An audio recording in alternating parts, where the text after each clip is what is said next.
Maligayang umaga sa inyong lahat, mga kapatid sa pananampalataya. Nawa ay ang kapayapaan ng Panginoon ay sumainyong mga puso habang nagsisimula tayo ng bagong araw na ito.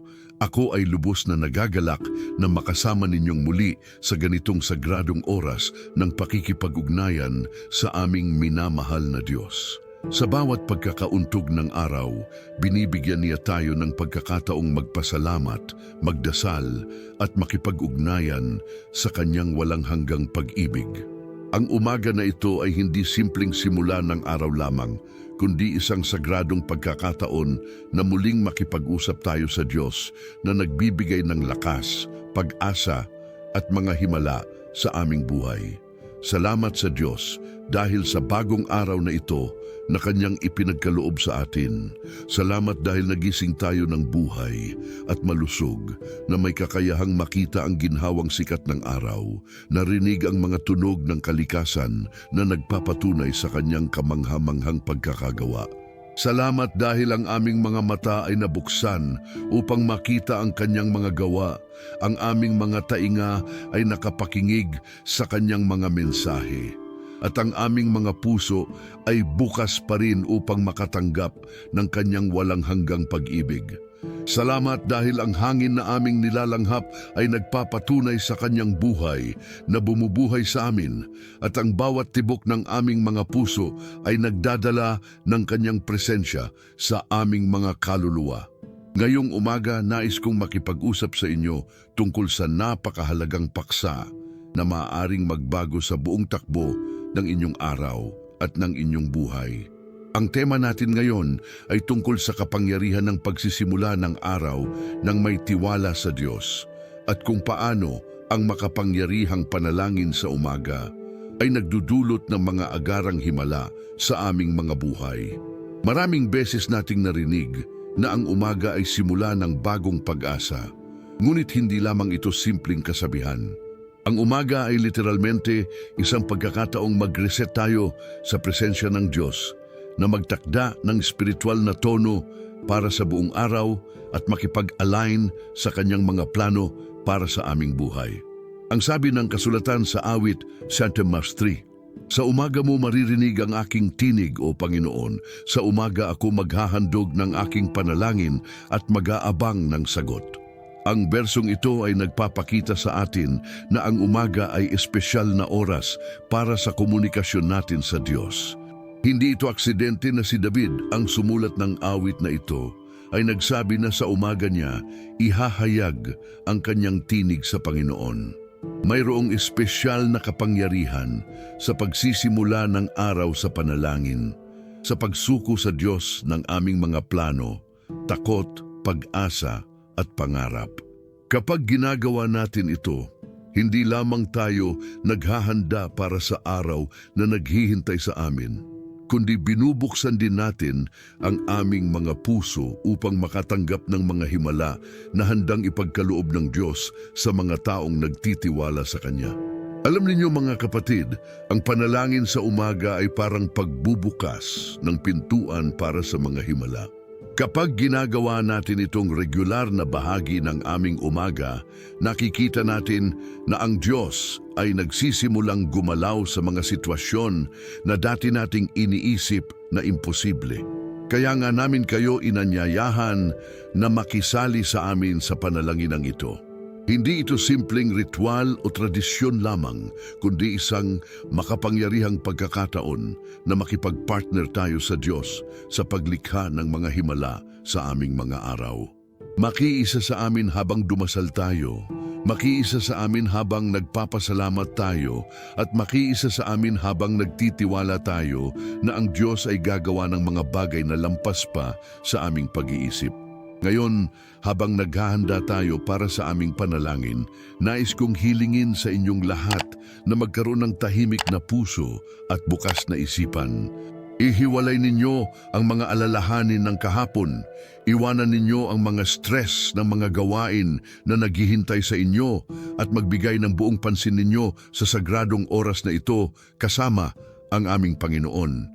Ang panalangin na ito ay magiging isang journey na magdadala sa atin mula sa pagpapasalamat hanggang sa intercession, mula sa personal na mga pangangailangan hanggang sa malawakang pagdarasal para sa aming kapamilya, komunidad at bansa. Ama namin sa kalangitan, ikaw na siyang pinagmumulan ng lahat ng buhay at kapangyarihan. Lumapit kami sa iyo sa umaga na ito na may pusong puno ng pasasalamat at pagkilala sa iyong kabutihan. Ikaw ang Diyos na hindi natutulog ni nag-iidlip. Ikaw ang gumagabay sa amin sa bawat oras ng bawat araw. Ikaw ang nag-iingat sa amin kahit sa aming mga panaginip. Salamat sa iyo dahil nandito pa rin kami ngayong umaga, buhay at may kakayahang maglingkod sa iyo. Salamat dahil binigyan mo kami ng pagkakataong makita ang bagong araw na ito, na makatikim muli ng iyong biyaya at na makaranas ng iyong presensya sa aming mga buhay.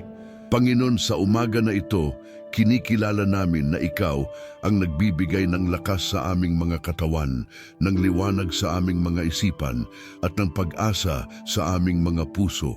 Walang araw na lumilipas na hindi mo kaming pinagkalooban ng mga rason upang magpasalamat. Kahit sa mga panahong hindi namin nakikita ang iyong mga gawa, ikaw ay patuloy na gumagalaw para sa aming kapakanan. Salamat sa pagkain na nakalagay sa aming mga hapag, sa tahanan na aming silungan, sa mga taong nagmamahal sa amin, at sa mga pagkakataong patunayan namin ang aming pag-ibig sa iyo. Salamat sa buhay na bumubuhay sa aming mga kaluluwa, sa pag-asa na nagbibigay kulay sa aming mga araw, at sa kapayapaan na nagpapatahimik sa aming mga puso kahit sa gitna ng mga pagsubok.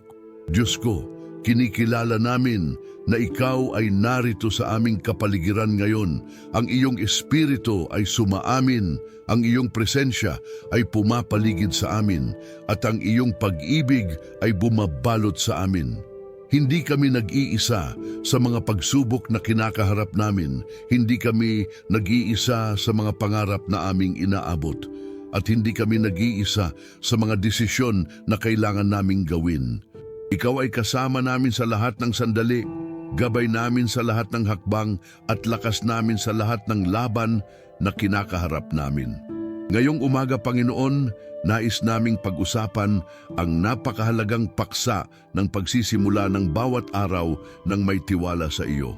Nakikita namin sa inyong salita na ang mga taong nagsisimula ng kanilang araw sa panalangin at pagtitiwala ay nakatanggap ng mga espesyal na biyaya. Hindi ito aksidente, Panginoon. Ikaw ay nagdisenyo ng mundo na ang mga taong dumadawal sa iyo sa umaga ay nakatanggap ng strength, wisdom at favor para sa buong araw. Tulad ng sinabi sa awit 5:3, sa umaga mo maririnig ang aming tinig, O Panginoon. Sa umaga kami maghahandog ng aming panalangin at mag-aabang ng sagot. Ang bersong ito ay hindi lamang isang pangako na maririnig mo kami, kundi pati na rin isang garantiya na makakasagot ka sa aming mga panalangin. Kapag ginagawa namin itong regular na parte ng aming umaga, nakikita namin na ang iyong mga sagot ay dumarating sa mga paraan na hindi namin inasahan, sa mga oras na hindi namin inisip, at sa mga anyo na lampas pa sa aming imahinasyon. Panginoon, kinikilala namin ang aming mga limitasyon bilang mga tao. Maraming beses kaming nagkakamali sa pagpaplano, nagkakaroon ng mga takot na walang basehan, nag-aalala sa mga bagay na hindi pa nangyayari, at nagkakaroon ng mga dudalahang hindi kailangan. Alam namin na may mga oras na ang aming mga emotions ay nag-o-overwhelm sa amin, na ang aming mga thoughts ay nagkakaroon ng anxiety, at na ang aming mga puso ay napupuno ng mga questions na walang madaling sagot. Sa mga oras na ito, Panginoon, nais namin na umasa sa iyo. Hinahiling namin sa umaga na ito na bigyan mo kami ng wisdom na makita ang mga sitwasyon mula sa iyong perspektibo. Tulungan mo kaming hindi ma-overwhelm ng mga challenges na kinakaharap namin, kundi matuto kaming makita ang mga ito bilang mga pagkakataong lumago sa pananampalataya. Bigyan mo kami ng strength, na harapin ang mga difficult conversations na kailangan naming gawin, ng courage na gumawa ng mga decisions na alam naming tama kahit na mahirap, at ng patience na maghintay sa iyong perfect timing sa mga bagay na hindi pa namin nakikita ang solusyon. Hinahiling din namin, Panginoon, na bigyan mo kami ng matibay na faith na hindi natitinag sa mga oras ng pagsubok. Maraming beses kaming natatakot na baka hindi mo kami marinig, na baka hindi mo kami saguting, o na baka may mas importanteng mga tao sa iyo kaysa sa amin. Pero alam namin sa aming mga puso na hindi ito totoo.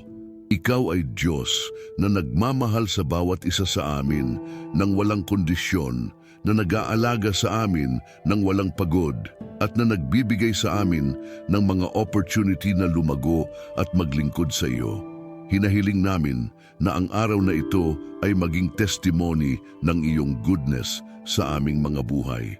Na ang mga taong makakasalamuhan namin ay makakita ng iyong light sa aming mga mata, na ang mga salitang lalabas sa aming mga bibig ay magdadala ng encouragement at pag-asa, at na ang mga gawa na gagawin namin ay magre-reflect sa iyong love sa mundo. Gawing mo kaming mga instrumento ng iyong peace sa mga lugar na puno ng gulo, ng iyong love sa mga puso na nangangailangan ng pagmamahal, at ng iyong hope sa mga kaluluwa na nawalan ng pag-asa. Panginoon, hinahiling namin na protektahan mo kami sa lahat ng uri ng danger ngayong araw. Hindi lamang ang physical na danger, kundi pati na rin ang spiritual at emotional na mga attacks na maaaring dumating sa amin. Bigyan mo kami ng discernment na makilala ang mga sitwasyon na dapat naming iwasan, ng wisdom na makagawa ng mga desisyon na ikabubuti namin, at ng strength na tumayo sa aming mga prinsipyo kahit na mahirap. Habang patuloy namin kayo pinaasal, nais namin na banggitin ang mga karagdagang bersikulo na magbibigay sa atin ng mas malalim na pag-unawa sa kapangyarihan ng panalangin sa umaga. Sa mga awit 19:14 nakasulat, busogan mo kami sa umaga ng iyong walang hanggang pagmamahal upang kami ay magsaya at magalak sa lahat ng aming mga araw. Ang bersong ito ay nagpapakita sa atin na ang umaga ay tamang oras para sa spiritual na nutrition. Tulad ng kung paano namin kinakailangan ng physical na pagkain para magkaroon ng energy sa araw, kailangan din namin ng spiritual na sustenance para magkaroon ng strength sa lahat ng mga challenges na maaaring dumating. Sa Isaiah 54, makikita rin natin, ginigising niya ako tuwing umaga, ginigising niya ang aking tainga upang makinig tulad ng mga estudyante. Ang verse na ito ay nagpapakita na ang Diyos mismo ay nag-aantay sa atin sa umaga upang turuan tayo, gabayan tayo, at bigyan tayo ng mga instruction para sa araw. Hindi siya natutulog, hindi siya nagiging busy para sa atin, kundi tuwing umaga, siya ay handang makipag-communicate sa amin. Nakasulat din sa Lamentations 3:22-23, dahil sa mga awa ng Panginoon, hindi tayo nagiging ubos, dahil hindi nagtatapos ang kanyang mga habag. Sila ay bago tuwing umaga, dakilang katapatan mo. Ang mga versong ito ay nagre-remind sa atin na bawat umaga ay pagkakataon para sa fresh start, na ang mercy ng Diyos ay renewed, na ang kanyang faithfulness ay hindi kailanman natitinag, at na ang kanyang love ay fresh para sa atin araw-araw. Sa Psalm 143:8, nakasulat rin, ipaabot mo sa akin sa umaga ang balita ng iyong walang hanggang pagmamahal, sapagkat ikaw ang aking pinagkakatiwalaan. Ituro mo sa akin ang daan na dapat kong lakbayin, sapagkat sa iyo ko itinataas ang aking kaluluwa. Ang verse na ito ay nagpapakita ng tamang attitude na dapat nating magkaroon sa umaga, na maging open sa messages ng Diyos, na magtiwala sa kanyang guidance, at na isurrender sa kanya ang aming mga plans para sa araw. Sa mga bersong ito, nakikita natin na ang panalangin sa umaga ay hindi lamang magandang practice, kundi ito ay biblical na principle na may mga specific na benefits. Kapag ginagawa natin ito ng regular, nire-refresh ng Diyos ang aming spirits, binibigyan niya kami ng guidance para sa araw, at nire-remind niya kami ng kanyang constant love at faithfulness. Dahil dito, Panginoon, nangangako kaming gawing regular ang panalangin na ito sa aming mga umaga. Hindi dahil sa obligasyon, kundi dahil sa realisasyon na ang pakikipag-communication sa iyo sa simula ng araw ay nagbabago ng buong perspektibo namin sa buhay. Nangangako kaming hindi magiging busy para sa iyo, kundi gagawing priority namin ang aming relationship sa iyo bago ang lahat ng ibang mga gawain at responsibilities. Nangangako kaming magiging faithful sa commitment na ito kahit na may mga araw na hindi namin feel na mag-pray, kahit na may mga umaga na mukhang walang time, at kahit na may mga situations na mukhang mas urgent ang ibang mga bagay. Alam namin na ang consistency sa spiritual disciplines ay nagbo-build ng character at nagpa-strengthen ng aming faith sa mas malalim na level. Ngayon, Panginoon, nais namin na mag-intercede para sa aming mga pamilya, na mga pinakamahalagang tao sa aming mga buhay. Una sa lahat, para sa aming mga asawa at mga partner na mga taong nagde-decide na makipag-share ng buhay nila sa amin. Hinahiling namin na bigyan mo sila ng peace sa kanilang mga puso, ng wisdom sa kanilang mga decisions, at ng strength sa kanilang mga daily challenges. Protektahan mo sila sa lahat ng uri ng harm. Gabayan mo sila sa kanilang mga careers at ministries, at bigyan mo sila ng joy sa kanilang relationship sa iyo. Para sa aming mga anak, mga blessing na ipinagkaloob mo sa amin, hinahiling namin na gabayan mo sila sa kanilang growth at development. Bigyan mo sila ng wisdom na gumawa ng mga tamang choices, ng strength na tumayo para sa kanilang mga principles, at ng courage na sumunod sa mga plans na ginawa mo para sa kanila. Protektahan mo sila sa mga negative influences, sa peer pressure na maaaring magdala sa kanila sa maling direksyon, at sa lahat ng uri ng temptation na maaaring makasira sa kanilang karakter. Hinahiling namin na ang kanilang mga isipan ay mapuno ng mga positibong thoughts, na ang kanilang mga puso ay manatiling sensitive sa iyong voice, at na ang kanilang mga dreams at aspirations ay aligned sa iyong purposes para sa kanilang mga buhay. Bigyan mo sila ng mga teachers, mentors, at friends na magiging positive influence sa kanila, at ilayo mo sa kanila ang mga taong maaaring magdala ng negativity o destructive behavior sa kanilang mga buhay. Para sa aming mga magulang na mga taong nag-sacrifice ng marami upang maging successful kami sa buhay, hinahiling namin na bigyan mo sila ng good health at mahaba pang buhay. Salamat sa lahat ng mga sakripisyo na ginawa nila para sa amin, sa lahat ng mga prayers na sinabi nila para sa aming future, at sa lahat ng mga values na itinuro nila sa amin na naging foundation ng aming character. Bigyan mo sila ng peace sa kanilang golden years, ng contentment sa mga achievements nila sa buhay, at ng assurance na ang mga anak na kanilang pinalaki ay magpapatuloy sa mga good values na itinuro nila. Para sa aming mga kapatid, mga tiyuhin, mga tiyahin, mga pinsan, at sa buong extended family namin, hinahiling namin na magkaroon ng unity at love sa aming mga relationships. Alisin mo ang lahat ng mga away, misunderstanding at conflicts na maaaring makahadlang sa aming pagkakaisa. Bigyan mo kami ng forgiveness para sa mga taong nakasakit sa amin, at ng humility na humingi ng forgiveness sa mga taong nasaktan namin. Panginoon, hinahiling din namin na magkaroon kami ng wisdom sa pag-manage ng aming health at ng health ng aming mga mahal sa buhay. Alam namin na ang katawan namin ay templo ng iyong espiritu, kaya nais namin na alagaan namin ito ng maayos. Bigyan mo kami ng discipline na kumain ng masustansyang pagkain, na mag-exercise ng regular, at na magkaroon ng enough rest at sleep.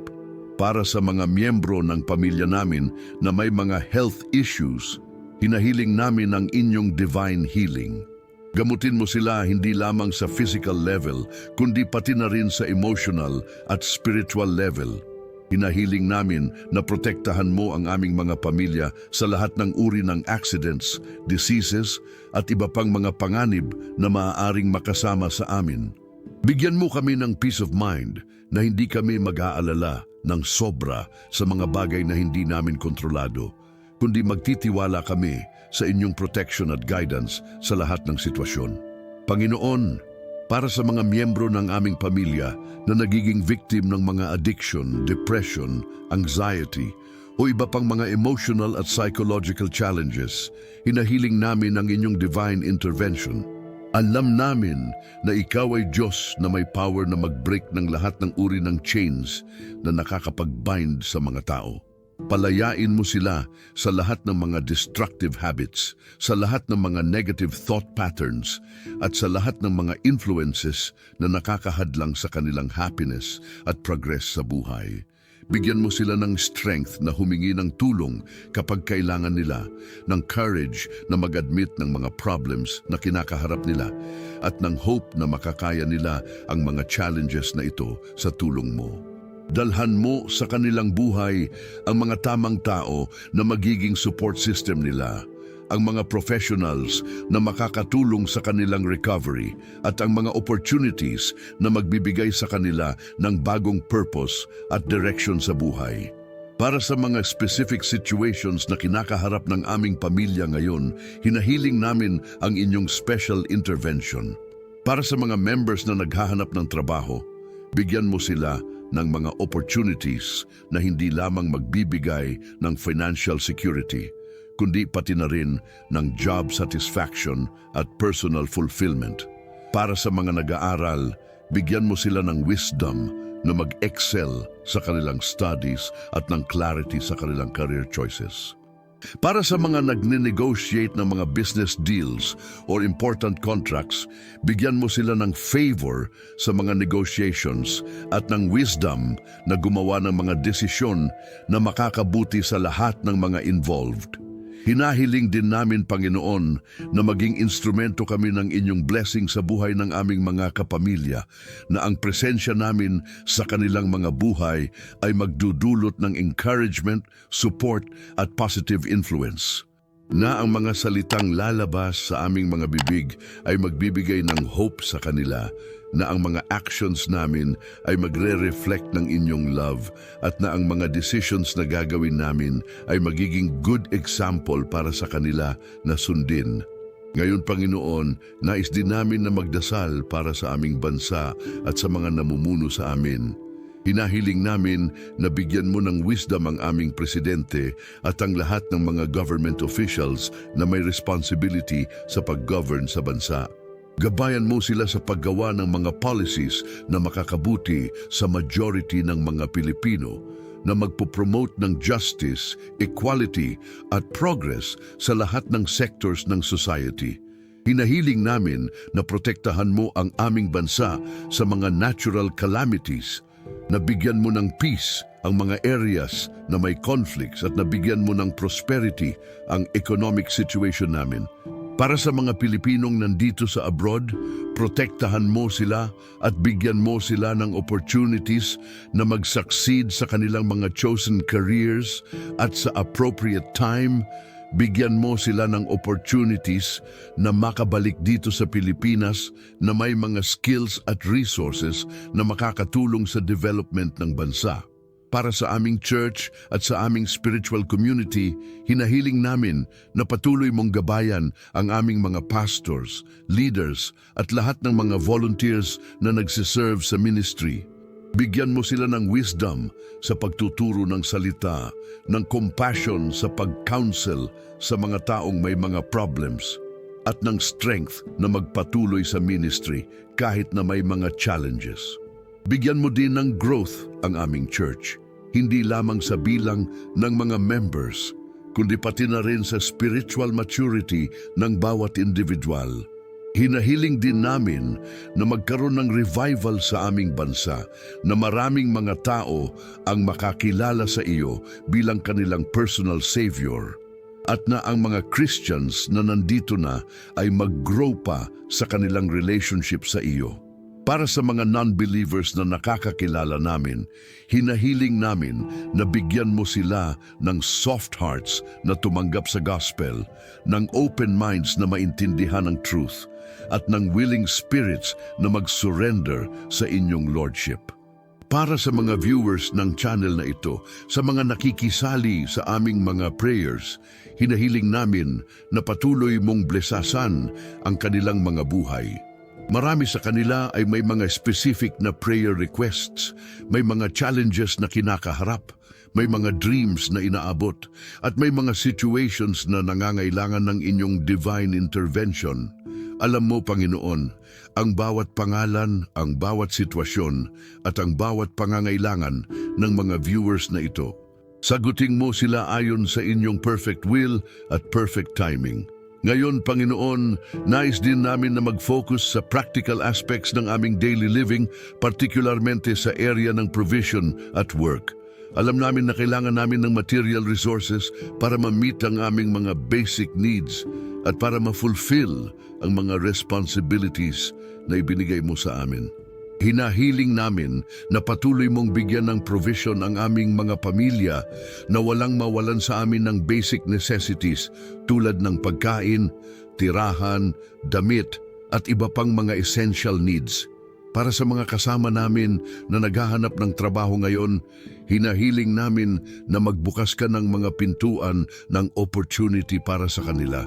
Hindi lamang mga trabaho na magbibigay ng sweldo, kundi mga positions na mag-utilize ng kanilang mga talents at skills na magbibigay sa kanila ng sense of purpose at fulfillment at na magiging platform para sa kanilang professional growth at development. Bigyan mo sila ng favor sa mga interviews, ng confidence sa kanilang presentations at ng wisdom na makita ang mga opportunities na tamang time para sa kanila.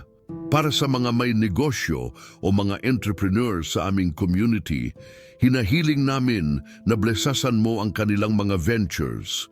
Bigyan mo sila ng innovative ideas na magiging successful sa market, ng wisdom na mag-manage ng kanilang finances, at ng integrity sa lahat ng kanilang business dealings.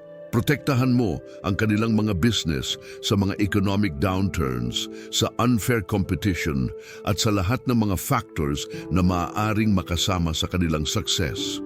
Hinahiling din namin, Panginoon, na turuan mo kami ng tamang attitude tungkol sa money at material possessions, na hindi kami maging materialistic o greedy, kundi makakita ng money bilang tool na magagamit namin para sa inyong glory at para sa service sa iba.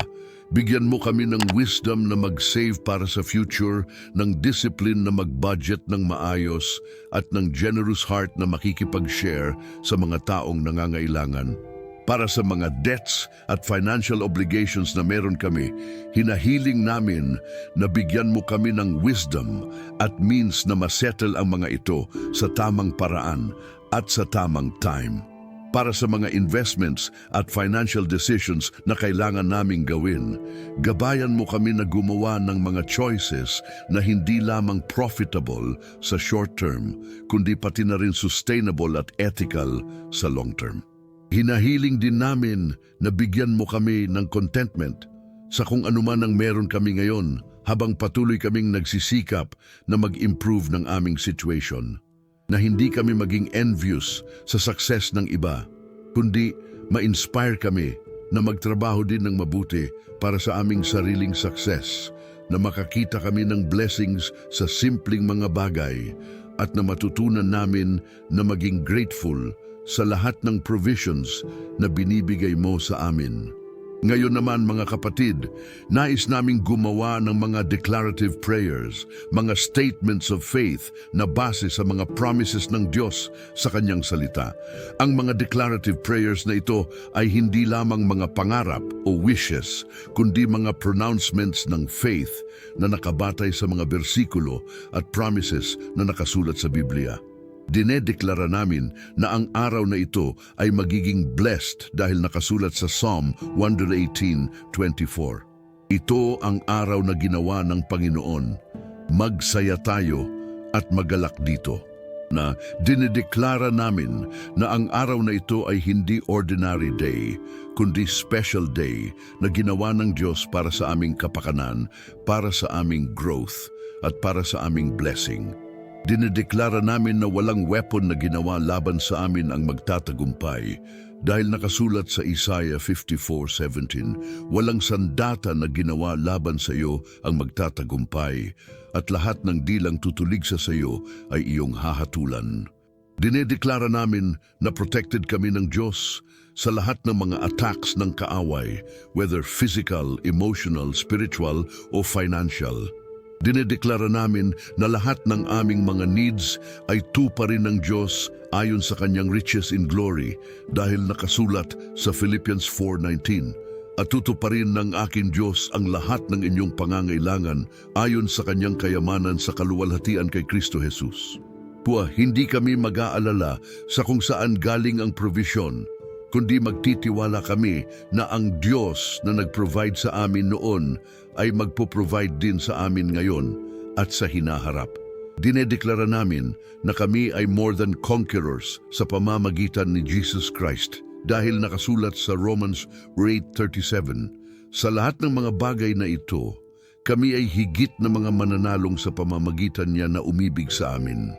Ninth, hindi kami victims ng circumstances, kundi victors na may power ng Diyos na makakayanan ang lahat ng challenges. Dinedeklara namin na ang mga plans ng Diyos para sa amin ay plans to prosper us at hindi para saktan kami dahil nakasulat sa Jeremiah 29:11, sapagkat alam ko ang mga plano na ginawa ko para sa inyo, sabi ng Panginoon, mga planong ikabubuti ninyo at hindi ikakasama ninyo upang bigyan kayo ng pag-asa at kinabukasan. Kaya kahit na hindi namin nakikita ang buong picture, nagtitiwala kami na ang Diyos ay may magandang plans para sa aming future. Dinedeklara namin na ang wisdom ng Diyos ay available sa amin kapag hiniling namin dahil nakasulat sa James 1:5. Datapuat kung ang sino man sa inyo ay kulang sa karunungan, humingi siya sa Diyos na nagbibigay sa lahat ng tao ng sagana at walang pag-aalinlangan at ibibigay sa Kaniya.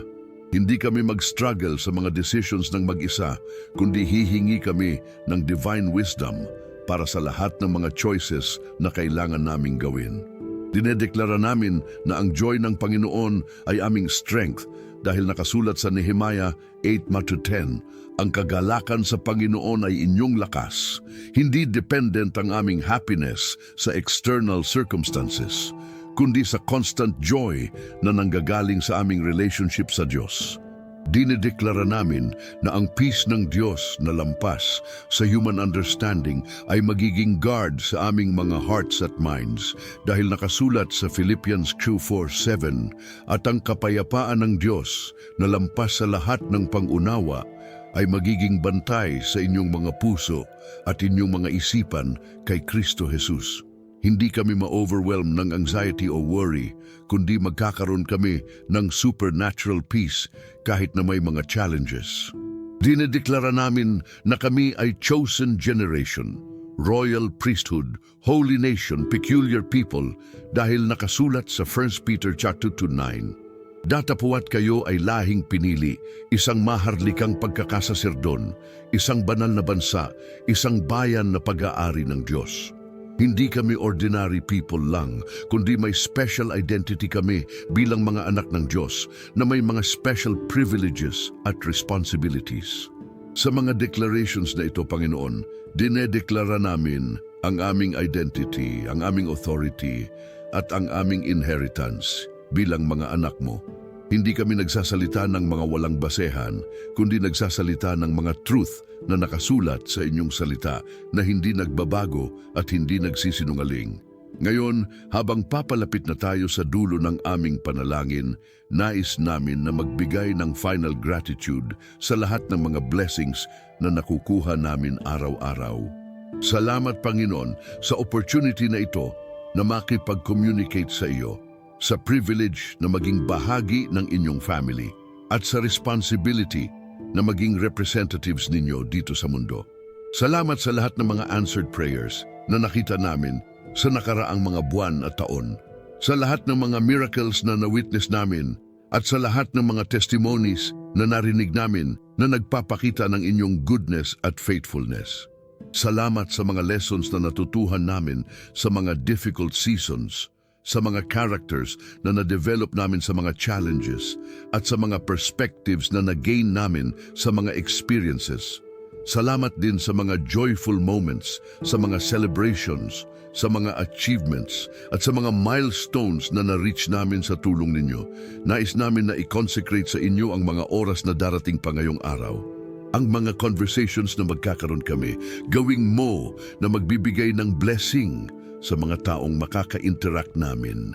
Ang mga trabaho na gagawin namin, gawing mo na excellent at productive. Ang mga decisions na gagawin namin, gabayan mo na aligned sa inyong will. Ang mga situations na makakaharap namin, bigyan mo kami ng wisdom na mag-respond ng appropriate. Hinahiling namin na ang bawat hakbang na gagawin namin ngayong araw ay guided ng inyong spirit, na ang bawat salitang lalabas sa aming mga bibig ay magre-reflect ng inyong character, at na ang bawat action na gagawin namin ay magbibigay ng honor sa inyong pangalan. Hinahiling din namin na patuloy ninyong gabayan ang mga viewers ng channel na ito na nakikinig sa panalangin na ito. Sagutin ninyo ang kanilang mga prayer requests, bigyan ninyo sila ng peace sa kanilang mga puso, at gumawa ninyo ng mga miracles sa kanilang mga buhay na magpapatunay sa kanila na kayo ay living God na concerned sa bawat detalye ng kanilang existence. Para sa mga hindi pa nakakakilala sa inyo personally, hinahiling namin na sa araw na ito ay may maging opportunities para sa kanila na makarinig ng gospel at makatanggap ng Jesus Christ bilang kanilang personal Lord at Savior. Para sa mga may doubts sa kanilang faith, pahinging ninyo sila ng mga signs at confirmations na magpapalakas sa kanilang tiwala. Para sa mga nakakakilala na sa inyo pero naging cold ang relationship, hinahiling namin na i-rekindle ninyo ang kanilang first love para sa inyo.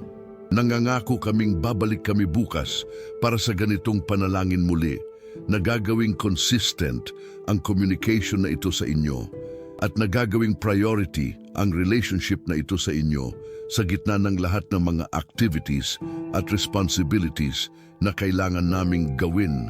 Nangangako din kaming maging faithful witnesses ng inyong goodness sa pamamagitan ng way na pamumuhayan namin, ng mga testimonies na ibabahagi namin, at ng mga services na gagawin namin sa community.